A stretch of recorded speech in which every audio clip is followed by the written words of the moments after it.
4-0. واذا ما فزنا 4-0 مستعد اوزع حلوى بحرينيه في العراق لمده اسبوع كامل. غلط اهل العراق ما يكفيه يوم واحد. اليوم ثاني يوم نوزع حلوى بحرينيه في العراق، في بغداد في شارع الرشيد. عيني وماي عيني. يلا يابا. ان شاء الله اليوم مستانس حبيبي. حلوى بحرينيه اقوى حلوى في العالم. والله طيبه، تفضل. من البحرين، حلوى بحرينيه هذه جايتك مخصوص من البحرين. انت نشرت تقول انت تسوي شو اسمه؟ ويا صاحبي موجود قدامنا.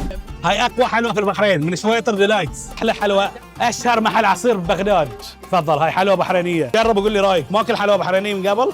لا والله. انتم ملوك العصير في العراق، هاي شويطر ديلايتس ملوك الحلوى في البحرين. من البحرين مخصوصه جايه لكم. حياكم الله. حلوى بحرينيه، حلوى بحرينيه.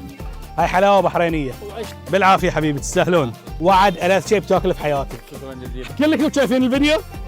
يلا وين ما حصل تعال. تعال عيني وماي عيني. شكر خاص للشعب العراقي على كرمكم وحسن ضيافتكم. هذه اول زياره لنا، بس ان شاء الله ما راح تكون اخر مره. ممنونين هوايه.